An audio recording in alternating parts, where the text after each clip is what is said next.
Film ഗാരേജിന്റെ വിവിധ സിനിമകളുടെ box office report വീഡിയോയിലേക്ക് എല്ലാ മാന്യ സിനിമാ പ്രേമികൾക്കും സ്വാഗതം.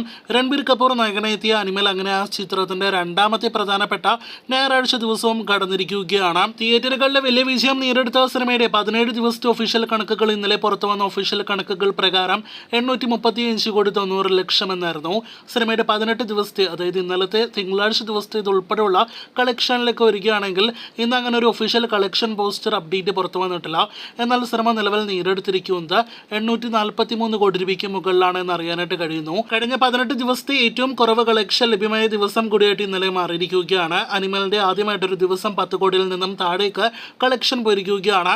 ഈ ആഴ്ച തിയേറ്ററുകളിലേക്ക് എത്തുന്ന പുതിയ സിനിമകൾ എത്തുന്നതോടെ അനിമൽ എന്ന സിനിമ ഏറെക്കുറെ ഫൈനൽ റൺ ഉറപ്പിക്കും. 519 കോടിയാണ് സിനിമയുടെ ഇന്ത്യൻ നെറ്റ് കളക്ഷൻ. കാത്തിരിക്കൂ അനിമൽ എന്ന സിനിമയുടെ ഫൈനൽ കളക്ഷൻ വരെയുള്ള റിപ്പോർട്ടുകൾ കേട്ട്. നാനിയുടെ തെലുഗു സിനിമ ഹായ് നാന തിയേറ്ററുകളിലെ വിജയമായി എന്ന കഴിഞ്ഞ OTT അപ്ഡേറ്റ് വീഡിയോയിൽ പ്രേക്ഷകരെ അറിയിച്ചിരുന്നു. ഇപ്പോഴത്തെ സിനിമയുടെ ഡീറ്റെയിൽ കളക്ഷൻ ബഡ്ജറ്റ് റിപ്പോർട്ടെല്ലാം തന്നെ പുറത്തു വന്നിരിക്കുകയാണ്.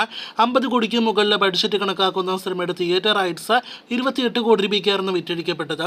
അങ്ങനെയെങ്കിൽ സിനിമ 56-60 കോടി റേഞ്ചിൽ ഫൈനൽ ബോക്സ് ഓഫീസ് കളക്ഷൻ നേടിയെടുക്കണം തിയേറ്ററുകളിൽ വിജയിക്കാനായിട്ട്. ഇപ്പോഴത്തെ സിനിമയുടെ വേൾഡ് വൈഡ് കളക്ഷൻ 61 കോടി രൂപയ്ക്ക് മുകളിലേക്ക് എത്തപ്പെട്ടിരിക്കുകയാണ്. സിനിമ തിയേറ്ററുകളിൽ വിജയമായി മാറിയിരിക്കുകയാണ്. ലോകേഷ് നിർമ്മിച്ച് കഴിഞ്ഞ ആഴ്ച തിയേറ്ററുകളിലേക്ക് എത്തി ഏറ്റവും പുതിയ തമിഴ് സിനിമയാണല്ലോ ഫൈറ്റ് ക്ലബ്ബ്. ലോകേഷ് നിർമ്മിച്ച സിനിമ എന്ന നിലയിൽ വമ്പൻ ഹൈപ്പിൽ തന്നെയായിരുന്നു സിനിമ റിലീസ് ചെയ്തത്. മിക്സ്ഡ് അഭിപ്രായങ്ങളാണെങ്കിലും ആദ്യ 4 ദിവസങ്ങൾ കൊണ്ട് 6 കോടിയോളം രൂപ ലോകമെമ്പാട് നിന്നും ഗ്രോസ് കളക്ഷൻ സിനിമ നേടിയെടുത്തിരിക്കുകയാണ്. വളരെ മികച്ച തുടക്കം സിനിമ നേടിയെടുത്തിരിക്കുകയാണ്. മമ്മൂക്കിയുടെ കാതൽ ദി കോർ എന്ന സിനിമയുടെ കാത്തിരുന്ന കൃത്യമായ വേൾഡ് വൈഡ് കളക്ഷൻ റിപ്പോർട്ടും ഇപ്പോഴത്തെ പുറത്തു വന്നിരിക്കുകയാണ്. ഈ വർഷത്തിലെ 9ാമത്തെ തിയേറ്റർ വിജയം നേടിയെടുത്ത കാതൽ ദി കോർ എന്ന സിനിമയുടെ വേൾഡ് വൈഡ് കളക്ഷൻ 14,80,00,000 രൂപയിലേക്ക് എത്തപ്പെട്ടിരിക്കുകയാണ്. അതേസമയം കേരള ഗ്രോസ് കളക്ഷൻ 10,70,00,000 രൂപയിലേക്കും എത്തപ്പെട്ടിരിക്കുകയാണ്. മികച്ച കളക്ഷനാണ് 5-6 കോടി റേഞ്ചിൽ ബഡ്ജറ്റ് കണക്കാക്കുന്ന സിനിമ നേടിയെടുത്തിരിക്കുന്നത്.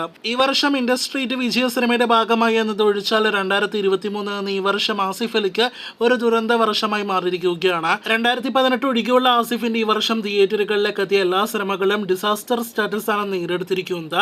രഞ്ജിത്ത് സിനിമയും അതിൽ നിന്ന് മാറ്റമൊന്നും തന്നെയില്ല. ഡിസാസ്റ്റർ ആണ് സിനിമ.